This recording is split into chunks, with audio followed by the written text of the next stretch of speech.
नमस्कार दोस्तों, स्वागत है आपका हमारे YouTube channel life of science science of life में। दोस्तों, आज का टॉपिक है कि क्या हम दूसरे एलिमेंट्स या हमारे आसपास की चीज़ों से सोना बना सकते हैं। दोस्तों, इसका आंसर है जी हाँ, बिल्कुल। हम दूसरी चीज़ों से, दूसरे एलिमेंट से गोल्ड बना सकते हैं। दोस्तों, इस चीज़ को समझने के लिए हमें एटम के बारे में जानना होगा। दोस्तों, एटम एक स्फेरिकल पार्टिकल है जिसके सेंटर में न्यूक्लियस होता है। न्यूक्लियस में प्रोटॉन्स और न्यूट्रॉन्स रहते हैं। इस न्यूक्लियस के इर्द गिर्द इलेक्ट्रॉन्स रिवॉल्व करते हैं, क्योंकि इलेक्ट्रॉन्स न्यूक्लियस के अंदर नहीं रह सकते। दोस्तों, देखने वाली चीज़ यह भी है कि एटम का नेचर ज़्यादातर इस बात पर निर्भर करता है कि न्यूक्लियस के अंदर कितने प्रोटॉन्स हैं। दोस्तों, जब भी किन्हीं दो एटम्स में नंबर ऑफ प्रोटॉन सेम हों तो वो लगभग एक दूसरे की तरह ही बिहेव करते हैं और उनकी प्रॉपर्टीज़ भी काफ़ी हद तक एक दूसरे से मिलने लगती हैं।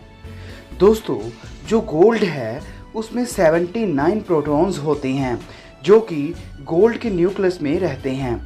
इसका मतलब कोई भी एटम हो जिसके न्यूक्लियस में 79 प्रोटॉन्स हो तो वो गोल्ड की तरह ही होगा, जहाँ गोल्ड ही होगा।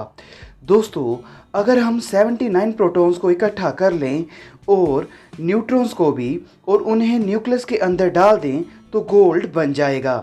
मगर दोस्तों, जहाँ पर गौर करने वाली चीज़ ये भी है कि न्यूक्लियस स्टेबल भी होना चाहिए, नहीं तो एटम डिस्ट्रॉय हो जाएगा। और न्यूक्लियस स्टेबल तब होता है जब उसमें नंबर ऑफ न्यूट्रॉन्स करीब करीब नंबर ऑफ प्रोटॉन्स जितने हों। मगर दोस्तों, ये काम इतना आसान नहीं है कि हम न्यूट्रॉन्स और प्रोटॉन्स को इकट्ठा करके न्यूक्लियस में डाल दें। इससे आसान और बेहतर तरीका है मरकरी से या प्लैटिनम से गोल्ड बनाना। दोस्तों, जो मरकरी है उसके पास 80 प्रोटॉन्स होते हैं। अगर हम किसी तरह से एक प्रोटॉन निकाल दें तो 79 प्रोटॉन्स रह जाएंगे। तो फिर मरकरी गोल्ड में कन्वर्ट हो जाएगा, क्योंकि गोल्ड के पास भी 79 प्रोटॉन्स होते हैं। या फिर प्लैटिनम, जिसमें 78 प्रोटॉन्स हैं, किसी तरह से एक प्रोटॉन प्लैटिनम के एटम में ऐड कर दें तो प्लैटिनम का एटम भी गोल्ड बन जाएगा। दोस्तों, किसी न्यूक्लियस में प्रोटॉन्स को घटाना बढ़ाना इतना आसान नहीं है। जो लैब में केमिकल रिएक्शंस होती हैं उनकी मदद से भी हम ऐसा नहीं कर सकते, क्योंकि जो केमिकल रिएक्शंस हैं वो नंबर ऑफ इलेक्ट्रॉन्स को इंक्रीज या डिक्रीज तो कर सकती हैं, मगर न्यूक्लियस में नंबर ऑफ प्रोटॉन्स को चेंज करने में सक्षम नहीं होती ये केमिकल रिएक्शंस। इसलिए हमें न्यूक्लियर रिएक्शंस का सहारा लेना पड़ता है गोल्ड बनाने के लिए। दोस्तों, इन न्यूक्लियर रिएक्शंस का नाम न्यूक्लियर रिएक्शंस ऐसा इसलिए है क्योंकि ये रिएक्शंस सीधा न्यूक्लियस के ऊपर असर डालती हैं। दोस्तों, इन न्यूक्लियर रिएक्शन से हम एक पार्टिकल जिसका नाम न्यूट्रॉन है उसको न्यूक्लियस से स्ट्राइक करवाते हैं, जिससे कि नंबर ऑफ प्रोटॉन्स को घटा बढ़ा सकते हैं किसी न्यूक्लियर रिएक्शंस की मदद से।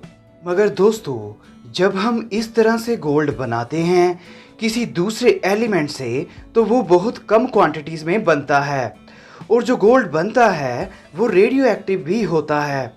और रेडियो एक्टिव पदार्थ हमारे लिए हानिकारक होता है क्योंकि उसमें से हार्मफुल रेडिएशंस निकलती है। और दोस्तों, दूसरी बात ये भी है कि न्यूक्लियर रिएक्शंस करवाने के लिए बहुत ज़्यादा एनर्जी की ज़रूरत पड़ती है, कि न्यूक्लियस में से कुछ बाहर निकालना या ऐड करने में बहुत ज़्यादा एनर्जी लगती है। मगर भविष्य में हम अच्छी टेक्निक डेवलप कर लेंगे जिसकी मदद से साइंटिस्ट मन मुताबिक एटम के न्यूक्लियस में नंबर ऑफ प्रोटॉन्स को घटा या बढ़ा सकेंगे। दोस्तों, उस टाइम में हम जो हमारे आसपास दीवारें, चेयर, ग्लास, टेबल जो कुछ भी है उसे गोल्ड में कन्वर्ट कर पाएंगे, नंबर ऑफ प्रोटॉन्स को घटा या बढ़ाकर, जैसा कि पारस पत्थर करता है।